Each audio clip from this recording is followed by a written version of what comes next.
వి gold trusted gold buyers మీరు తాకట్టు పెట్టిన బంగారాన్ని విడిపించి ఈ రోజు ఉన్న మార్కెట్ ధరకు కొనబడను 7771077720. నమస్తే, నా పేరు పివి రావు. నాకు దాదాపు 40 ఏళ్ళు డయాబెటీస్ చికిత్సల్లో అనుభవం ఉంది. ఇవాళ నేను మీతో చెప్పేది ఏంటంటే, ఈ కొత్తగా వచ్చేటువంటి మందులు GLP-1 రిసెప్టార్ ఎగనిస్ట్లు అని చెప్పి బాగా ఇవాళ మార్కెట్లో విరివిగా ప్రాచుర్యంలో ఉన్న మందుల గురించి మాట్లాడుకుందాం.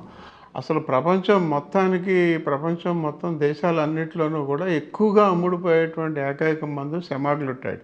అంటే ఇప్పుడు ఈ నొప్పి మందులు, ఇన్ఫెక్షన్లు, యాంటీబయాటిక్స్, విటమిన్లు వీటన్నిటితో పోల్చుకున్నట్లయితే ప్రపంచం మొత్తంలో అన్ని దేశాల్లోనూ ఎక్కువగా అమ్ముడుపోతున్న మందు సెమాగ్లుటైడ్. సెమాగ్లుటైడ్ అంటే ఏంటంటే ఇది ఒక GLP రిసెప్టార్ ఎగనిస్ట్ అంటాం.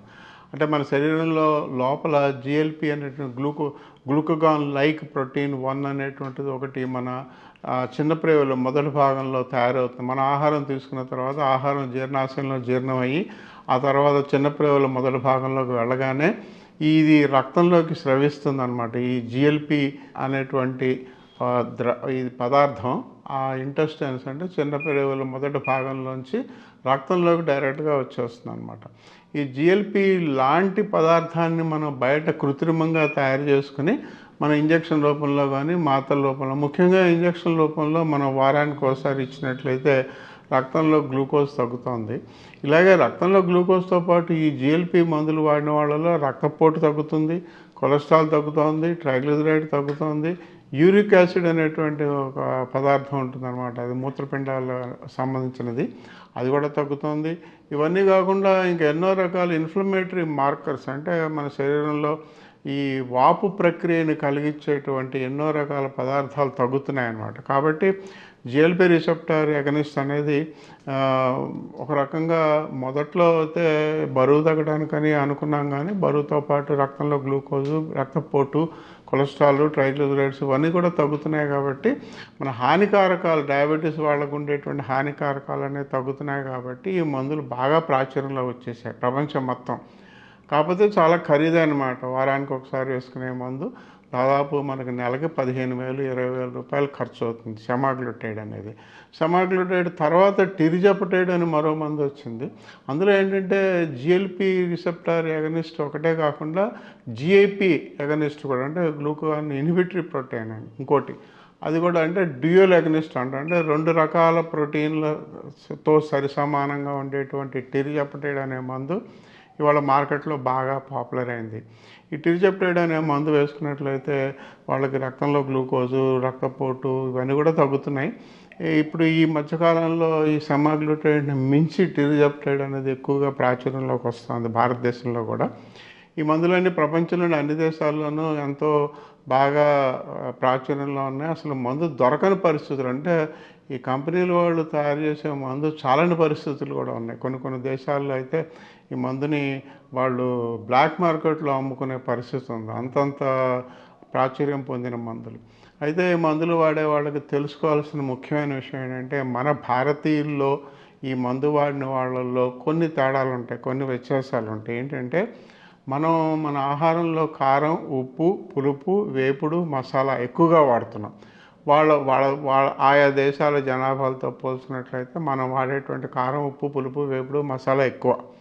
కాబట్టి ఈ ఆహారంలో ఈ పదార్థాలన్నీ ఎక్కువ తీసుకుంటున్నాం. కాబట్టి ఇదంతా జీర్ణాశయంలో మిగతా దేశాల్లోని ప్రజల కన్నా కూడా మన జీర్ణాశయంలో కొంచెం ఎక్కువసేపు నిల్వ ఉంటుంది అన్నమాట. అలాగే కింద కూడా చిన్న ప్రేవుల్లో కూడా అది కొంచెం ఎక్కువసేపు నిల్వ ఉండటం వలన కొన్ని సమస్యలు ఈ మందులతో వస్తాయి. ఎందుకంటే ఈ మందులన్నీ కూడా వేసుకున్న తర్వాత ఇంజక్షన్ రూపంలో కానీ మాత్రల రూపంలో కానీ వాడితే మనం తీసుకున్నటువంటి ఆహారం మన నోట్లోంచి జీర్ణాశయం చివరికి అంటే జీర్ణం అయ్యి చిన్నప్రేవుల మొదటి భాగంలోకి వెళ్ళటానికి దాదాపు 45 నిమిషాల నుంచి గంటన్నర పట్టచ్చు. అంటే మనం ఏదో ఎక్కువ నూనె పదార్థాలు తిన్నట్లయితే మరీ ఎక్కువ టైం పట్టచ్చు. కాబట్టి ఇలాగా ఎక్కువసేపు జీర్ణాశయంలోనే మనం తీసుకున్నటువంటి మన ఆహార పదార్థాలు, మనం వండుతున్న ఆహార పదార్థాలు ఎక్కువసేపు ఉండిపోవటం వలన మన జీర్ణాశయంలో గ్యాస్ ఎక్కువగా తయారవటం, కడుపులో మంట రావటం, కడుపు నొప్పి రావటం, డిస్టెన్షన్ ఆఫ్ అబ్డమిన్, తర్వాత తేన్పులు ఎక్కువగా రావటం, మరీ అరగని పదార్థాలు ఇప్పుడు మనకి డయాబెటీస్ వాళ్ళంతా కూడా ఈ రాగులు, తైదులు, జొన్నలు, సజ్జలు ఇలాంటివన్నీ తింటున్నారు కదా. సో ఇవన్నీ కూడా ఎక్కువగా అరగవు అనమాట, టైం పడుతుంది, బాగా ఎక్కువ టైం పడుతుంది. కాబట్టి మనకి జీర్ణాశయంలోనే ఎక్కువసేపు ఉండిపోయి ఆ తేన్పులు రావటం, మరి కొన్ని సందర్భాల్లో వాంతి వచ్చినట్టు ఉండటం, వాంతులు రావటం కూడా జరుగుతుంది. ఇది జీర్ణాశయంలో వచ్చేటువంటి సమస్యలు. ఆ తర్వాత కిందకి చిన్న ప్రేవుల్లో వెళ్ళిన తర్వాత కూడా ఈ ఆహారం సగం జీర్ణమయ్యి చిన్న ప్రేవుల్లోకి వెళ్ళిన తర్వాత కూడా మామూలుగా ఏదో 2 గంటలకో 3 గంటలకో లేదా ఒక 5-6 గంటలకో కిందకు వెళ్ళిపోవాలన్నమాట, అంటే పెద్ద ప్రేవుల్లోకి వెళ్ళిపోవాలి. కానీ ఇది వెళ్లకుండా ఎక్కువసేపు చిన్న ప్రేవుల్లోనే ఉండిపోవటం వలన అక్కడ కూడా ఇంటెస్టినల్ అబ్స్ట్రక్షన్, అంటే పూర్తిగా చిన్న ప్రేవులు అడ్డం పడదు, కానీ అలాంటి సమస్య సబ్అక్యూట్ ఇంటెస్టినల్ అబ్స్ట్రక్షన్ అంటారు. అలాంటి సమస్య వచ్చినట్లయితే కడుపు అంతా ఉబ్బరంగా ఉండటం, తర్వాత వాంతులు వచ్చినట్టు ఉండటం, లూజ్ మోషన్స్ విరోచనాలు అవ్వటం, కడుపు నొప్పి రావటం, ఇవన్నీ జరుగుతాయి అన్నమాట. ఇవన్నీ కూడా ప్రత్యేకంగా భారతీయుల్లో ఎక్కువగా కనిపిస్తుంది. మిగతా దేశాల్లో ఇటువంటి సమస్యలు ఎక్కువగా కనిపించట్లేదు. వాళ్ళలో ఏంటంటే కొలెసిస్టైటిస్ అంటే పిత్తాశయానికి సంబంధించిన సమస్యలు, లేదా ప్యాంక్రియాస్ సంబంధించిన సమస్యలు, లేదా సీసెల్ ట్యూమర్ అనే థైరాయిడ్ దగ్గర ఒక మెడులరీ సెల్ కార్సినోమా అని ఒకటి ఉంటుంది. ఇలాంటివి వాళ్ళలో ఎక్కువగా కనిపిస్తున్నాయి. మనలో కూడా ఉన్నాయి, కానీ అరుదుగా మనకి వేరే సమస్యలు ఎక్కువ అనమాట ఈ మందులు వాడే వాళ్ళల్లో. అలాగే ఈ మందులు వాడే వాళ్ళకి ఈ సమస్యలు అన్నీ ఉన్నాయా లేదా వచ్చే అవకాశం ఉందా అని చెప్పి రక్త పరీక్షలు అన్నీ చేయొచ్చు. అంటే ప్యాంక్రియాస్ రక్త పరీక్షలు, లివర్ పరీక్షలు, పిత్తాశయాన్ని గాల్ బ్లాడర్ రక్త పరీక్షలు, అల్ట్రాసౌండ్ స్కాన్లు, తర్వాత సీసెల్ ట్యూమర్కేమో కాల్సిటోనిన్ అనే పరీక్షలు, ఇవన్నీ చేసి చూసుకుంటూ ఉండొచ్చు. ఇది కాకుండా రెటినోపతి, కంటిలోని రెటినా పొరలో రక్తస్రావం జరగటం అనేది కూడా ఈ మందు వాడే వాళ్ళకి మిగతా దేశాల్లో ఎక్కువగా చూశారు. కాబట్టి ఇలాంటివి కూడా భారతదేశంలో ఉండొచ్చేమో అని చెప్పి మనం వాటికి కూడా కొన్ని పరీక్షలు చేస్తున్నాం. మొత్తానికి ఏదైనా కూడా వీటన్నిటికన్నా కూడా మనకి ఎక్కువగా కనిపించేది జిఐ సిమ్టమ్స్, అంటే గ్యాస్ట్రోఇంటెస్టినల్, అంటే జీర్ణాశయానికి సంబంధించింది, చిన్న ప్రేవులకు సంబంధించింది. కాబట్టి డాక్టర్లు ఏం చేస్తున్నారంటే ఆయా మందులకి కంకామిటెంట్ మెడికేషన్ అని, ఇప్పుడు యాసిడ్ ఎక్కువగా ఉన్నట్లయితే యాంటాసిడ్, గ్యాస్ ఎక్కువగా ఉన్నట్లయితే యాంటీఫ్లాక్చులెంట్, కడుపులో అరగకపోతే డైజెస్టివ్ ఎంజైమ్స్, వాంతులు అవ్వకుండా మందులు, అలాగే లూజ్ మోషన్లు అవ్వకుండా మందులు, కడుపు నొప్పికి మందులు, ఇలాగ దాదాపు 7-8 రకాల మందులు కంకామిటెంట్ మెడికేషన్ అని ఈ సెమాగ్లూటైడ్ కానీ లేదా ఈ టిరిజెప్టైడ్ అనే మందులతో కానీ కలిపి వాడుతున్నట్లయితే ఈ యొక్క దుష్ప్రభావాల యొక్క తాకిడిని కొంతవరకు తట్టుకోవచ్చు. అలాగే మరికొంతకాలం 3 నెలలు, 6 నెలలు, సంవత్సరం పాటు ఈ మందులు వాడినట్లయితే ఆ దుష్ప్రభావాలన్నీ కూడా తగ్గిపోతాయి, ఇంకా కనిపించవు అనమాట. కాబట్టి ఈ కంకామిటెంట్ మెడికేషన్ మిగతా మందులు వాడుకుంటూ ఈ కొత్త మందులను వాడుకున్నట్లయితే దాని ప్రయోజనాలు బాగా కనిపిస్తాయి. ఈ HbA1c అనేది గ్లైకేటెడ్ హీమోగ్లోబిన్ అనే దాని గురించి మాట్లాడతాను. చాలామంది దీని గురించి ఇప్పటికే చాలా విషయాలు తెలుసు, కానీ దీంట్లో ఉన్నటువంటి కొన్ని లోపాలు కూడా తెలుసుకోవాల్సిన అవసరం ఉంది. గ్లైకేటెడ్ హీమోగ్లోబిన్, దీన్ని గ్లైకాసిలేటెడ్ హీమోగ్లోబిన్ అని చాలామంది పిలుస్తారు. అది కాదు, గ్లైకేటెడ్ అంటే గ్లైకేషను, గ్లైకాసిలేషన్ అనేవి రెండు కూడా వేరే వేరే చర్యలు అనమాట. సో గ్లైకేషన్ అంటే గ్లూకోజ్తో కలిసి ప్రోటీన్, ఏదో హీమోగ్లోబిన్లో ఉన్నటువంటి గ్లోబిన్ ప్రోటీన్ కలిసి గ్లైకేటెడ్ హీమోగ్లోబిన్గా తయారవుతుంది. దీన్ని 3 నెలలకి యావరేజ్గా మన రక్తంలో గ్లూకోజ్ని 3 నెలలకి యావరేజ్గా మనం చూసుకోవడానికి ఇది ఉపయోగపడుతుంది అన్నమాట. చాలామంది రక్త పరీక్ష వారానికి ఒకసారో లేదా 2 సార్లు ఉదయం కానీ తిన్న తర్వాత కానీ చేసుకుని ఆ వారం అంతా కూడా అలాగే ఉంటుందని చెప్పి మనం మందులు అవి వాడుతూ ఉంటాం. ఆ యొక్క రక్తంలో గ్లూకోజ్ పరిమాణానికి ఆధారంగా మందులు వాడుకుంటూ ఉంటాం అన్నమాట. కానీ రాత్రిపూట 12కి 1 గంటకి కూడా రక్తంలో గ్లూకోజ్ పెరగచ్చు. అంటే ఆహారంతో సంబంధం లేకుండా ఆహారం 9కో 10కో తినేసి పడుకున్న తర్వాత కూడా రాత్రిపూట రక్తంలో గ్లూకోజ్ పెరగచ్చు. హెపాటిక్ అవుట్పుట్ ఆఫ్ గ్లూకోజ్ అంటారు అన్నమాట దాన్ని. ఉదయం 1 గంట నుంచి 6 వరకు కూడా శరీరంలో కొన్ని చాలా వేర్ అండ్ టేర్ అంటే మన ఆ రోజు జరిగినటువంటి లోపాలు, ఆ రోజు జరిగినటువంటి నష్టాలని పూరించడానికి మన రక్తంలోకి ఎక్కువగా హార్మోన్స్, ప్రోటీన్స్ ఎక్కువగా స్రవిస్తాయన్నమాట. ఆ టైంలో కూడా రక్తంలో గ్లూకోజ్ పెరుగుతుంది, కానీ ఇది మనకు తెలియదు. ఎందుకంటే అర్ధరాత్రి 1 గంట 2కి రక్త పరీక్షలు చేసుకోం కదా. ఇలాగే కొన్ని సందర్భాల్లో రక్తంలో గ్లూకోజ్ పెరగచ్చు, తగ్గచ్చు. ఈ మధ్యకాలంలో నిరంతర నిఘా పరికరాలు, ఈ CGMS పరికరాలను వచ్చి ఈ విషయాలన్నీ బయటపడ్డాయన్నమాట. మనం ఏదో ఉదయాన్నే లేవగానే పరగడుపున ఒక రక్త పరీక్ష చేసుకుని దాని ఆధారంగా 24 గంటలు అలాగే ఉంటుందని ఊహించుకోవటం కరెక్ట్ కాదు. అలాగే ఏదో తిన్న తర్వాత గంటకో, గంటన్నరకో, 2 గంటలకో చేసుకుని దాని మీద ఆధారపడి ఈ మాత్రలు మార్చుకోవడం కూడా కరెక్ట్ కాదు. కాబట్టి ఈ రోజుల్లో ఏమంటున్నారంటే HbA1c అనే పరీక్ష. ఇదివరలో దాదాపు 1970 చివరి ప్రాంతంలో ఈ యొక్క పరీక్షను కనుక్కున్నారు. 1980, 1983 సమయానికి బాగా ప్రాచుర్యంలోకి వచ్చిందనమాట.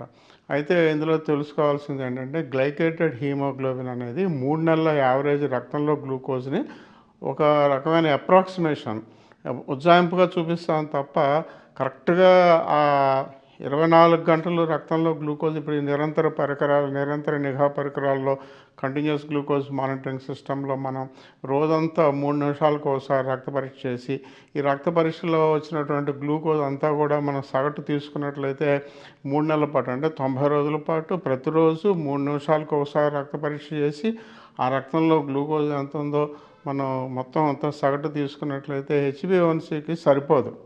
HbA1c అనేది ఒక రకమైన అప్రాక్సిమేషన్, అంతేగాని కరెక్ట్గా ఇది ఉంటే ఎంత ఉంది రక్తంలో అని చెప్పి యావరేజ్ బ్లడ్ గ్లూకోజ్ అని దాని కింద ఒక చిన్న ఫార్ములా వినియోగించి మన ల్యాబ్లన్నీ కూడా ఒక చిన్న నెంబర్ కూడా రాస్తారనమాట. అవన్నీ కూడా ఏంటంటే మనకు ఊరికే ఒక సలహా, ఒక సూచనలాగా వాడుకోవాలి తప్ప పూర్తిగా దాని మీద ఆధారపడటానికి లేదు.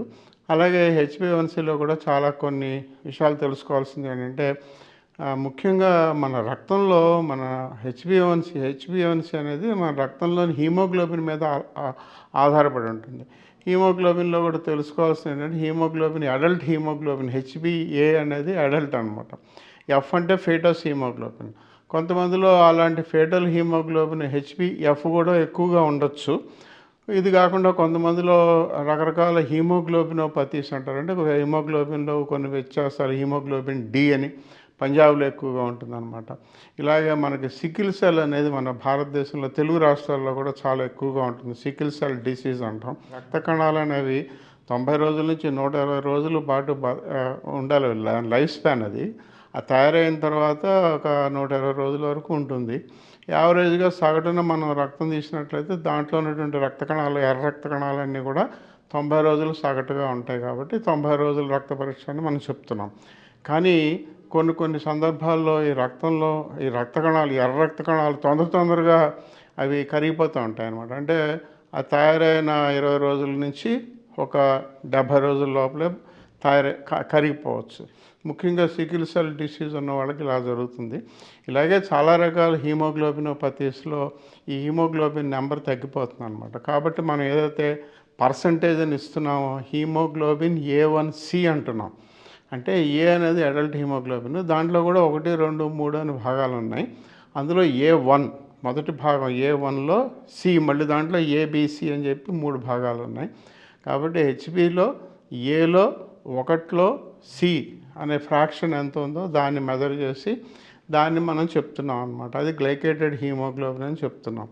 కాబట్టి ఇవన్నీ కూడా రక్తంలో ఉన్న హీమోగ్లోబిన్ మీద ఆధారపడి ఉంటాయి. హీమోగ్లోబిన్ ఎక్కువగా ఉన్న వాళ్ళకి బాగా ఎక్కువగా అంటే 15 కన్నా నెంబరు ఈ TCD/CSR హీమోగ్లోబిన్లో మొట్టమొదటి పైన రాసేది హీమోగ్లోబిన్, టోటల్ హీమోగ్లోబిన్ అంటాం అనమాట. ఇది 15 కన్నా ఎక్కువగా ఉన్నట్లయితే మన HbA1c తక్కువ కనిపిస్తుంది. అలాగే ఈ టోటల్ హీమోగ్లోబిన్ తక్కువ, ఇప్పుడు ముఖ్యంగా ఆడవాళ్ళలోనూ మన భారతదేశంలో చాలామందికి ఎనీమియా వ్యాధి ఉంటుంది. అంటే హీమోగ్లోబిన్ చాలా తక్కువ ఉంటుంది. అంటే 7 ఉండొచ్చు, 8 ఉండొచ్చు, 9 ఉండొచ్చు. ఇలా ఉన్నట్లయితే HbA1c వాల్యూ ఎక్కువ చూపిస్తుంది అనమాట. ఇలాగా రకరకాల కారణాల చేత HbA1c అనేది దాదాపు ఒక 70% వరకు మన రక్తంలోని గ్లూకోజ్ని అది సూచన ఇస్తోంది. కానీ దాని మిగతా మరి 20-30% కూడా రక్తంలో గ్లూకోజ్ ఎక్కువ ఉన్నంత మాత్రాన HbA1c ఎక్కువగా కనిపించకపోవచ్చు. అలాగే రక్తంలో గ్లూకోజ్ తక్కువ ఉన్నంత మాత్రాన HbA1c ఎక్కువ చూపించవచ్చు. ఏదేమైనా కూడా మనం ఒక రకంగా ఒక మార్గసూత్రాలు ఏంటంటే 5.7% నుంచి 6.5% లోపు HbA1c ఉన్నట్లయితే గత 90 రోజుల్లో వాళ్ళ రక్తంలోని గ్లూకోజు ముందస్తు మధుమేహం దశలో ఉన్నట్టు. అంటే ముందస్తు మధుమేహం అంటే ఉదయం 100 సాయంత్రం తిన్న తర్వాత 140 కన్నా ఎక్కువగా ఉన్నట్లయితే ముందస్తు మధుమేహం ఉంటాం, అలా ఉన్నట్టే అనమాట. అదే 7% కన్నా పెరిగితే డయాబెటీస్ వచ్చేసినట్లు. కాబట్టి HbA1c అనేది ఒక రకమైన ఉజ్జాయింపుగా మన అప్రాక్సిమేషన్గా తీసుకోదగినటువంటి ఒక రక్త పరీక్ష. కాబట్టి దీంట్లోని మంచి చెడు విషయాలు కూడా అందరూ తెలుసుకున్నట్లయితే దాని గురించిన అవగాహన పెరుగుతుందండి. ముందస్తు మధుమేహం గురించి చాలామంది అడుగుతూ ఉంటారు, అంటే ప్రీ క్లినికల్ డయాబెటీస్ అంటాం, దాని గురించి చాలామంది అడుగుతూ ఉంటారు. ఈ ప్రీ క్లినికల్ డయాబెటీస్ అనేది రక్తంలో గ్లూకోజ్ ఆధారంగా తినకముందు, అంటే ఫాస్టింగ్లో పొద్దున పూట 100 నుంచి 125 మిల్లీగ్రాముల మధ్యలో రక్తంలో గ్లూకోజ్ ఉన్న, తిన్న తర్వాత 140 నుంచి 200 మిల్లీగ్రాముల మధ్యలో ఉన్న దీన్ని ప్రీ క్లినికల్ డయాబెటీస్ అంటారు.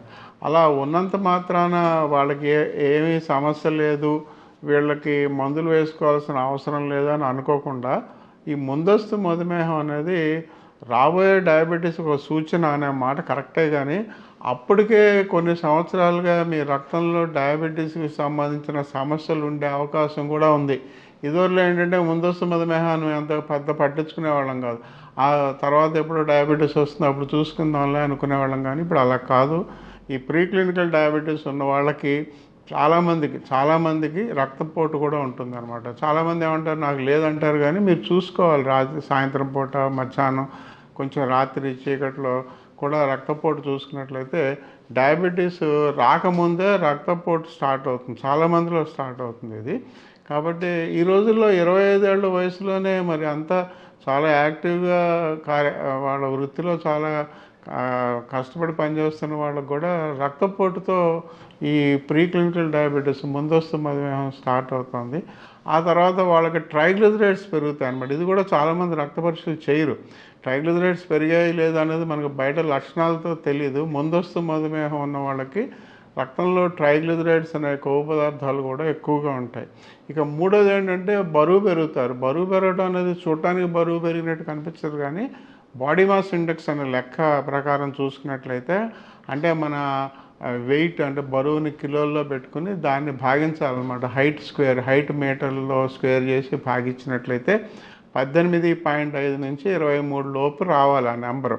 కానీ భారతీయుల్లో చాలామందికి ఇది 23 దాటి ఉంటుంది. 23 నుంచి 25 అంటే ఓవర్ వెయిట్ అంటాం, అంటే కొంచెం మొదలవుతుంది. ఇది ముందస్తు మధుమేహంలాగా ఇది ముందస్తు ఉపకాయం అనమాట. ఆ తర్వాత 25 దాటితే ఒబేసిటీ. మిగతా దేశాల్లో అయితే 25 వరకు ఉపకాయం అని అనరు. మన దేశంలో 23 దాటితేనే కొంచెం లావు పెరుగుతూనే ఉంటాం. కాబట్టి ఈ ముందస్తు మధుమేహం రావటానికి ముందే, కొన్ని సంవత్సరాలకు ముందే వాళ్ళకి రక్తపోటు వస్తుంది, తర్వాత ట్రైగ్లిజరైడ్స్ పెరుగుతాయి రక్తంలో. ఇవన్నీ కూడా మనం పరీక్ష చేసుకుంటే తప్ప తెలియవు. రక్తపోటు కూడా మనకేదో తలనొప్పి వచ్చింది, నీరసంగా ఉందని చెప్పుకుంటారు, కానీ అలా కాదు. బీపీ చూపించుకుంటూ ఉండాలి. 25 ఏళ్ళు వయసు దాటిన ప్రతి ఒక్కళ్ళు సంవత్సరానికి ఒకసారైనా రక్త పరీక్షలు చేయాలి. బ్లడ్ ప్రెషర్ ఏముంది, చాలా తేలిక కదా, ఎక్కడ పడితే అక్కడ ఉంటాయి. కాబట్టి బ్లడ్ ప్రెషర్ కూడా ఎక్కువసార్లు చూపించుకుంటూ ఉండాలి.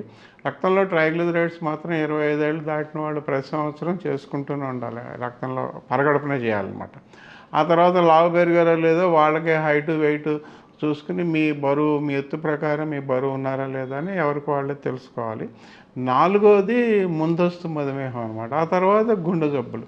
ఇవన్నిటినీ కలిపి మెటబాలిక్ సిండ్రోమ్ అంటున్నారు. ఇప్పుడు ముందస్తు మధుమేహం అనేది ప్రత్యేకమైన సమస్యలా కాదు, అదొక సూచన. మీకు రక్తంలో గ్లూకోజ్ పెరుగుతున్నట్లయితే, అంటే పూర్తిగా డయాబెటీస్ వచ్చేంత సంఖ్య కాకుండా ముందస్తు మధుమేహం ఉన్నట్టయితే మీకు అప్పటికే శరీరంలో రక్తనాళాలకు సంబంధించిన సమస్య మొదలైనట్టు అనమాట. అది తెలుసుకోవాలి.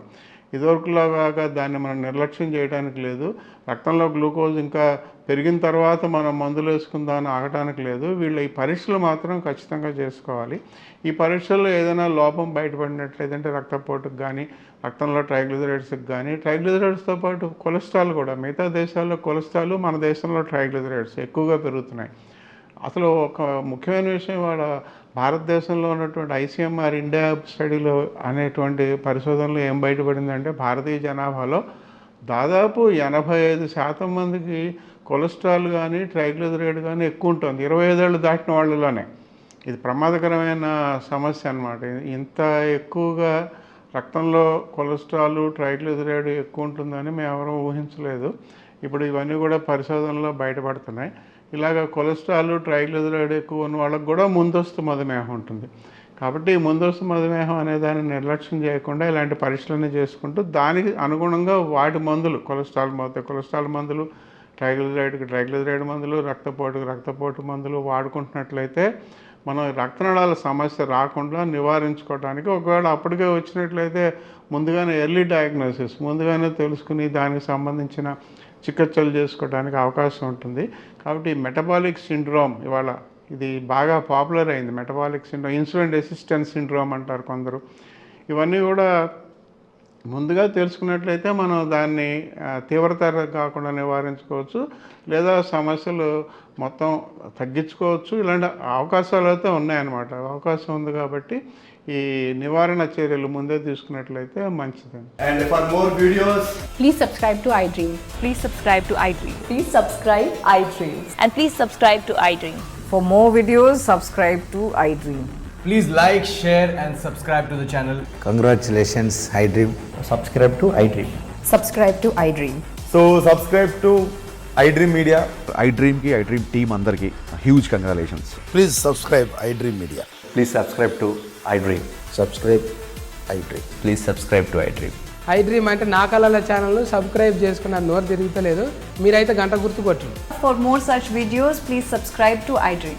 Subscribe to iDream. Please subscribe to iDream. Please subscribe iDream Media. Please do subscribe to iDream. Please subscribe to iDream Media. For best entertainment and information, please subscribe iDream. And don't forget to subscribe to iDream.